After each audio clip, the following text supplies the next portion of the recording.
بسم اللہ الرحمن الرحیم۔ السلام علیکم سامعین محترم، امید آپ سب خیریت سے ہوں گے۔ آج کا موضوع ہے امتحان۔ فرمان خداوندی ہے جس نے موت اور زندگی کو خلق کیا تاکہ تم لوگوں کو آزما کر دیکھے تم میں سے بہتر عمل کرنے والا کون ہے۔ رسول خدا صلی اللہ علیہ وآلہ وسلم کا ایک صحابی جس کا نام سعد، وہ انتہائی کلاش اور مفلس وہ اصحاب صفہ کا ایک فرد تھا۔ وہ رسالت مآب صلی اللہ علیہ وآلہ وسلم کی اقتداء میں تمام نمازیں ادا کرتا۔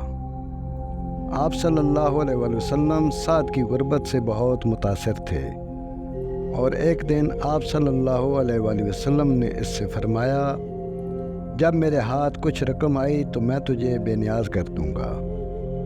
ایک عرصے تک رسول پاک صلی اللہ علیہ وآلہ وسلم کے پاس کوئی رقم نہ آئی۔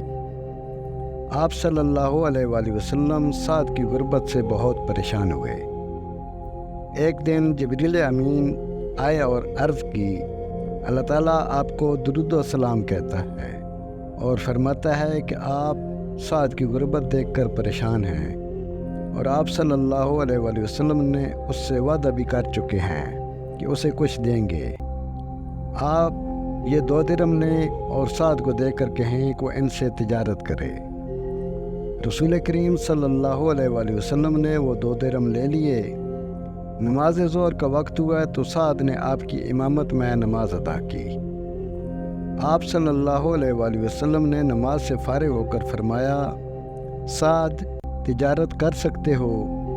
اس نے عرض کی، خدا کی قسم میرے پاس کچھ بھی نہیں، میں بھلا تجارت کیسے کر سکتا ہوں؟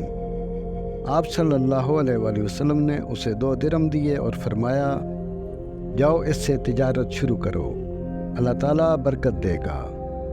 سعد نے 2 درہم لیے اور اس سے خرید و فروخت شروع کی، اور اللہ تعالیٰ نے اس کی تجارت میں برکت دی۔ وہ مٹی میں ہاتھ ڈالتا تو بھی اسے نفع حاصل ہوتا۔ آہستہ آہستہ اس کی مالی حالت بہتر ہونے لگی۔ اس نے مسجد کے دروازے پر ایک دکان حاصل کر لی، اس میں اپنا سامان رکھنے لگا۔ پھر نوبت یہاں تک آ پہنچی کہ حضرت بلال رضی اللہ تعالیٰ عنہ اذان کہتے اور رسول خدا صلی اللہ علیہ وآلہ وسلم اپنے گھر سے تیار ہو کر مسجد پہنچ جاتے، لیکن سعد خرید و فروخت میں مصروف رہتا۔ وہ کہ تجارت شروع کرنے سے پہلے وہ اذان سے بھی پہلے وضو کر کے مسجد میں پہنچ جایا کرتا تھا۔ رسول اکرم صلی اللہ علیہ وآلہ وسلم نے فرمایا، سعد، دنیا نے تجھے مصروف کر دیا ہے اور دولت نے تجھے نماز سے غافل کر دیا ہے۔ سعد نے کہا، تو کیا میں اپنے مال کو ضائع کر دوں؟ اس شخص کے ہاتھ میں جنس بیچی ہے، ابھی اس سے قیمت لینی ہے، اور اس شخص سے قیمت لے چکا ہوں لیکن اسے جنس دینی ہے۔ پیغمبر اکرم صلی اللہ علیہ وآلہ وسلم سعد کی اس دنیا طلبی کو دیکھ کر پریشان ہوئے۔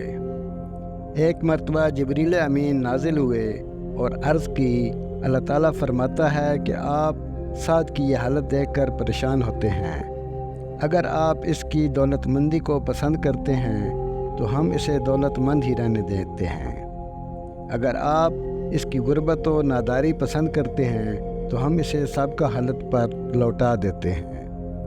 رسول اکرم صلی اللہ علیہ وآلہ وسلم نے فرمایا، پروردگار، سعد مجھے پیارا ہے، لیکن یہ روز بروز دنیا کی دلدل میں پھنسا جا رہا ہے، یوں اس کی آخرت تباہ ہو رہی ہے، اور میں اس کی آخرت یوں تباہ ہوتے ہوئے برداشت نہیں کر سکتا۔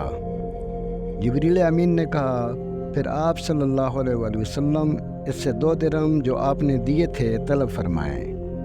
رسول خدا صلی اللہ علیہ وآلہ وسلم سعد کے پاس تشریف لے گئے اور فرمایا، سعد، کیا تم ہمیں ہمارے 2 درہم واپس نہیں کرو گے؟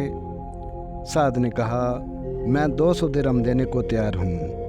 آپ صلی اللہ علیہ وآلہ وسلم نے فرمایا، نہیں، مجھے صرف 2 درہم ہی چاہیے۔ سعد نے آپ کو 2 درہم دے دیے۔ اس کے بعد اسے کاروبار میں خسارہ اٹھانا پڑا۔ چند دنوں کے بعد وہ اپنی پہلی حالت پر لوٹ آیا۔